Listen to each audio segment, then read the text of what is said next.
തന്നെ. ആൻഡ് അത് നമ്മൾ ഇതുവരെയും കാണാത്ത രീതിയിലുള്ളൊരു ടോണാണ്.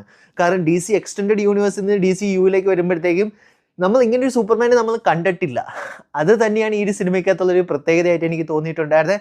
ആൻഡ് ക്ലർക്കൻ്റ് ആയിട്ടാണെങ്കിലും അതുകൂടാതെ തന്നെ സൂപ്പർമാൻ ആയിട്ടാണെങ്കിലും ഡേവിഡ് കോൺസ്വീറ്റ് വളരെ നല്ലൊരു പെർഫോമൻസ് തന്നെയാണ് ഈ ഒരു സിനിമയ്ക്ക് അത് ചെയ്തിട്ടുള്ളത് തന്നെ. പക്ഷേ അതിപ്പോൾ നമ്മൾ കമ്പയർ ചെയ്യുന്നില്ല. കാരണം നമുക്ക് ഇതിനെക്കുറിച്ച് വേറെ കുറേ കാര്യങ്ങൾ സംസാരിക്കാനുണ്ട്. പിന്നെ എനിക്ക് ഇഷ്ടപ്പെട്ടിട്ടുണ്ടായിരുന്നെന്ന് പറഞ്ഞാൽ ഈ ഒരു സിനിമയ്ക്കകത്ത് അവർ DC യൂണിവേഴ്സിനെ അവർ നല്ല രീതിയിൽ തന്നെ ഇൻട്രൊഡ്യൂസ് ചെയ്തിട്ടുണ്ട്. പക്ഷേ അത് തന്നെയാണ് ഈ ഒരു സിനിമയുടെ മറ്റൊരു പോരായ്മയും കൂടി തന്നെ. ആൻഡ് പിന്നെ ലൂയിസ് ലൈൻ്റെ ക്യാരക്ടർ നല്ല രീതിയിൽ തന്നെ അവർക്ക് സൂപ്പറായിട്ട് തന്നെ ചെയ്യാൻ കഴിഞ്ഞിട്ടുണ്ട്. പക്ഷേ ഞാനൊരു കാര്യം പറയുകയാണെങ്കിൽ ഇതിനകത്ത് ലൂയിസ് ലൈനും സൂപ്പർമാനും തമ്മിലുള്ള ആ ഒരു കെമിസ്ട്രി ഇതിനകത്ത് അത്ര രീതി വർക്കൗട്ട് ആയിട്ടില്ലെന്നാണ് എനിക്ക് തോന്നിയിട്ടുണ്ടായിരുന്നത്.